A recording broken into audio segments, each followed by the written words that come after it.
Assalamualaikum warahmatullahi wabarakatuh. Kawan, sebelum Anda memulai aktivitas hari, kita ikuti kajian Syarat Hikmah Dialog Fajar. Assalamualaikum warahmatullahi wabarakatuh. Alhamdulillah, saya Fitriana Ayu pagi hari ini bisa kembali memandu Anda di program Dialog Fajar. Insya Allah setiap harinya hadir pukul 5 kawan bersama kawan-kawan pesantren Al-Quran Nurul Falah Surabaya. Apa kabar untuk Anda yang sudah berada dalam perjalanan? Semoga lancar, dimampukan, dimudahkan. Yang mau siap-siap juga semoga gak ada yang tertinggal dan sudah menyempatkan membaca Al-Quran. Subhanallah. Karena pagi hari ini kawan, kita perdalam kembali. Alhamdulillah diberi rezeki sama Allah kawan. Pagi hari ini bisa ketemu kembali dengan Ustadz Umar Jaini, pimpinan pesantren Al-Quran Nurul Falah Surabaya. Assalamualaikum Ustadz Umar. Waalaikumsalam warahmatullahi wabarakatuh. Alhamdulillah ketemu lagi, sehat Ustadz? Alhamdulillah. Masya Allah. Sehat walafiat. Alhamdulillah, semakin semangat tuh kalau Amin, ketemu amin, Ustadz Umar. amin. Harus sudah baca Al-Quran belum ya? Berapa lembar ya pagi hari ini gitu ya Ustadz ya? Karena kan kemarin itu kita bagaimana supaya kita tuh selalu istiqomah bersama Al-Quran gitu ya Ustadz ya? Betul, Selepas betul. Ramadan. Ustadz Umar juga sudah menjelaskan bahwa di dalam tubuh kita itu ternyata ada 3 yang bergerak begitu ya, mulai dari lisan, akal, bahkan hati. Bisa perilaku kita bisa berubah, dan Al-Quran itu ternyata bisa membuat jiwa kita itu makin tenang. Memang setenang apa Ustadz Umar? Apakah hati yang selama ini atau jiwa yang selama ini terguncang karena kehidupan, karena pikiran ini, pikiran itu, bisa langsung tenang dengan Al-Quran? Selengkapnya bersama Ustadz Umar Jaini. Terima kasih. Assalamualaikum warahmatullahi wabarakatuh. Waalaikumsalam warahmatullahi wabarakatuh. Alhamdulillah alladzi khalaqal mauta wal hayata liyabluwakum ayyukum ahsanu amala wa huwal azizul ghafur. Asyhadu an la ilaha illallah wa asyhadu anna Muhammadan abduhu wa rasuluh. Allahumma shalli wa sallim ala habibika sayyidina Muhammad wa ala alihi wa sahbihi ajma'in, amma ba'du. Mbak Ayu, ini menarik sekali nih ya. Iya. Jadi ternyata apa yang kita diskusikan kemarin itu masih ada yang perlu kita dalami. Betul. Karena kemarin yang kita diskusikan adalah ketika baca Al-Quran itu anggota tubuh kita ini ada 3 hal tadi ya, yang harus kita fungsikan. Pertama lisan itu membaguskan bacaan Al-Qur'annya. Yang kedua itu akal, jadi memahami, Setiap mendiskusikan, mendialektikkan apa-apa yang ada di dalam Al-Qur'an itu. Kemudian berikutnya itu ketika sudah di akal, masuklah di hati. Masya Allah. Nah, ketika hati itu, itulah yang kemudian mengubah perilaku manusia itu. Betul. Jadi kalau itu 3 hal itu dilakukan, Imam Al-Ghazali mengatakan, nah maka dia akan mendapatkan betul-betul hudan, petunjuk. Kemudian bisa membedakan mana yang benar dan mana yang tidak benar, dan bisa menjadi obat bagi jiwa manusia itu. Ya, karena memang Al-Quran ini kan sumber karakter ya. Jadi yang isinya itu menggabungkan antara unsur-unsur yang sakral dan rasional. Jadi dalam Al-Quran itu ya ada yang sakral, itu memang sudah ketentuannya Allah, tapi juga ada hal-hal ayat-ayat yang rasional yang bisa didialogkan, bisa diambil pelajarannya. Yang sakral yaitu dengan baca Al-Quran itu untuk meruqyah atau pengobatan jiwa. Jadi syifa tadi itu kan, syifa itu Al-Quran itu sebagai penyembuh. A'udzubillahi minasyaitonirrajim wa nunazzilu minal qur'ani ma huwa syifaa'un wa rahmatul lil mu'minin wa la yazidud dhalimina illa khasara. Dan kami menurunkan Al-Qur'an suatu yang menjadi penawar, menjadi obat dan rahmat bagi orang-orang yang beriman. Surat Al-Isra ayat ke-82. Ini jaminan Allah. Allah yang menciptakan kita, Allah yang membuat hati kita. Ya, Allah lah yang menyampaikan, menjamin bahwa dengan membaca Al-Quran itu bisa meru'iyah, membersihkan hati sehingga hati menjadi lebih tenang jiwanya. Tentu dengan membacanya mendapat pahala. Nah, kayak namanya pahala itu kan keyakinan, Mbak Ayu. Betul. Jadi ketika kita membaca itu sudah ada harapan gitu kan ya. Pada tingkat tertentu ya. Tapi bagi orang yang tingkat tertentu tinggi, pokoknya saya baca karena Allah, wis gak apa namanya? Gak ngitung setiap gak berapa ngitung, huruf gitu ya. tidak menghitung. Tapi bagi tingkatan-tingkatan tertentu itu kan perlu rangsangan ya. Iya, betul, Bahkan Nabi menyampaikan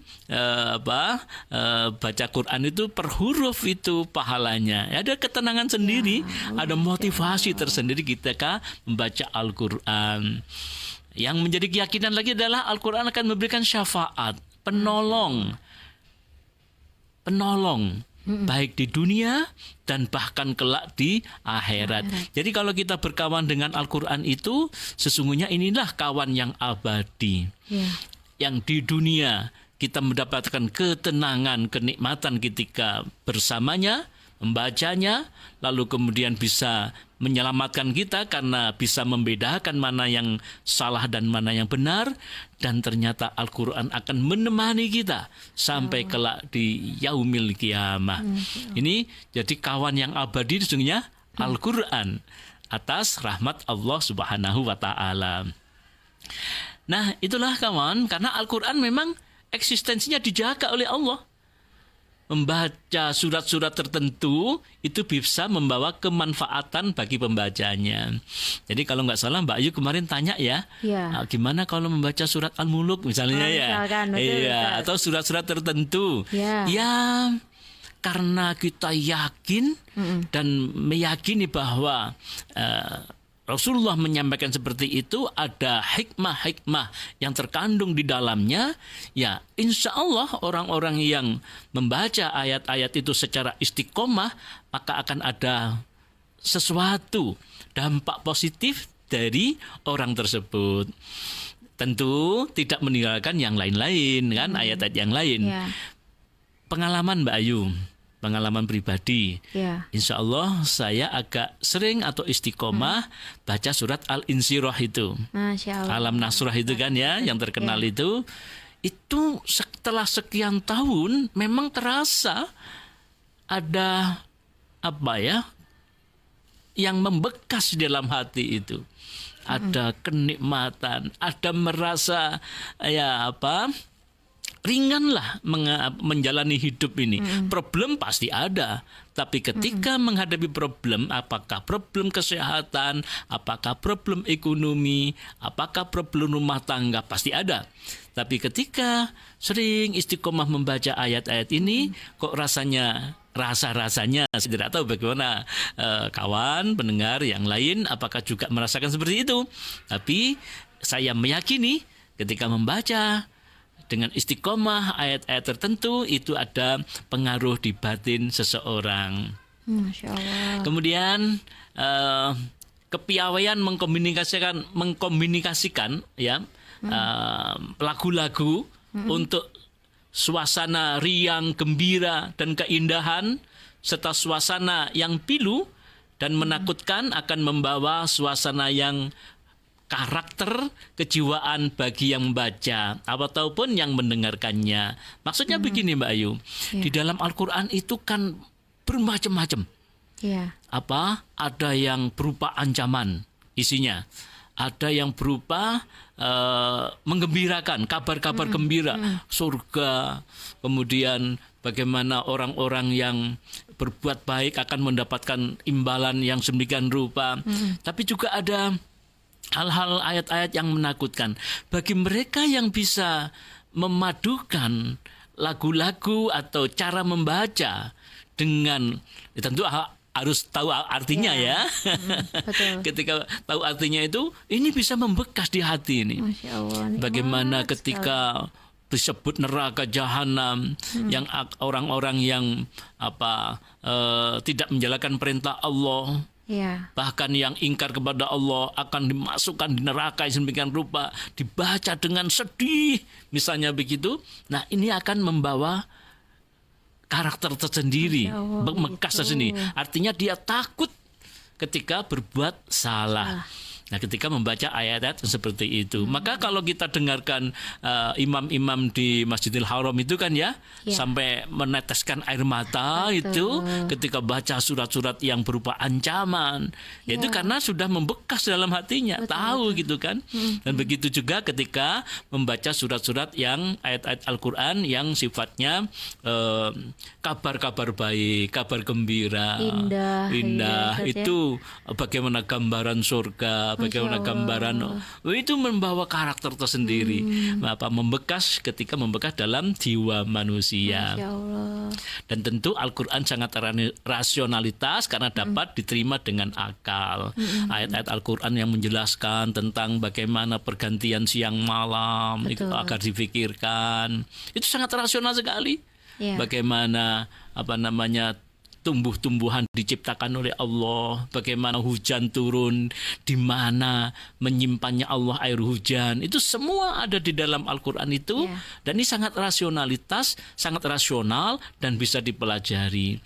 Nah, kemudian juga ada kisah-kisah cinta, cerita tentang yang saya takutkan tadi itu, ada hal-hal yang menakutkan dan ada yang menggembirakan, dan ini semua kalau bisa diresapi itu bisa membentuk karakter dan ketenangan jiwa. Maka kawan, pengaruh membaca Al-Quran terhadap kejiwaan itu menurut Imam Al-Ghazali, beliau telah mencoba untuk merumuskan itu dengan membaca Al-Quran akan mendapatkan syafaat yang lebih tinggi kedudukannya di sisi Allah. Jadi kalau kita sering baca Al-Quran, ya akan diberikan syafaat pertolongan oleh Allah dengan Al-Quran itu, yang bukan hanya di dunia tapi bahkan di akhirat kelak. Membaca Al-Quran sebagai ibadah, mendapat kasih sayang Allah. Bahkan di beberapa hadis disampaikan orang-orang yang senantiasa bersama Al-Quran itu ahlullah, keluarga Allah. Siapa yang hatinya nggak gembira ketika kita bersama Allah, diakui sebagai keluarga Allah. Tentu merupakan perbuatan yang sangat baik membaca Al-Quran. Karena apa? Baca saja tanpa tahu artinya sudah mendapatkan pahala. Dan membaca Quran merupakan doa. Jadi kalau kita lupa Mbak Ayu nggak berdoa, misalnya secara khusus, baca Al-Quran itu sudah merupakan doa. Allah sendiri yang akan memberikan, mengabulkan apa-apa yang menjadi hajat kita. Tentu Al-Quran, dengan baca Al-Quran akan mendapatkan ridho Allah Subhanahu wa Ta'ala. Siapa orang yang hatinya nggak tentram ketika hidupnya diridhoi oleh Allah? Akan mendapat pahala tadi itu yang saya sebutkan tadi itu, walaupun tidak memahami maknanya, apalagi kalau memahami. Nah, merupakan lentera di setiap rumah. Jadi Rasul menyampaikan, nawwiru buyutakum bi qiraatil Quran. Terangi rumahmu dengan membaca Al-Quran. Maka ketika Al-Quran dibaca di rumah itu, maka di sanalah menyala lentera hati. Jadi bukan hanya terang mata saja, penglihatan, tapi terangnya hati. Karena dengan baca itu akan membersihkan hati. Tentu dengan diterangi Al-Quran, hati menjadi tenang dan ilmunya bertambah. Itulah kawan, ketika kita mendalami Al-Quran akan mendapatkan sekian banyak hikmah yang sangat berpengaruh terhadap kejiwaan seseorang. Masya Allah. Semoga bermanfaat kawan. Amin. Semakin membuat kita tenang ya, yang sudah membaca Al-Quran, yang sudah rutin. Ini semoga diistiqomahkan. Semoga apa yang disampaikan oleh Ustadz Umar Jaini pagi hari ini bermanfaat kawan. Dan kita tutup ya dengan doa kafaratul majelis. Subhanakallahumma wa bihamdika nasyhadu an la ilaha illa anta nastaghfiruka wa natubu ilaik. Saya Fitriana Ayu dan juga Ustadz Umar Jaini pamit. Wassalamualaikum warahmatullahi wabarakatuh. Program Dialog Fajar yang baru Anda simak kerjasama Suara Surabaya dan Pesantren Al-Quran Nurul Falah Surabaya, lembaga dakwah yang amanah, profesional, dan berbasis Al-Quran. Pesantren Nurul Falah mencetak guru-guru Al-Quran dengan metode tilawati dan tahfidz Al-Quran. Informasi dan pemberian donasi hubungi 031 828 1278 atau nurulfalah.org. Wassalamualaikum warahmatullahi wabarakatuh.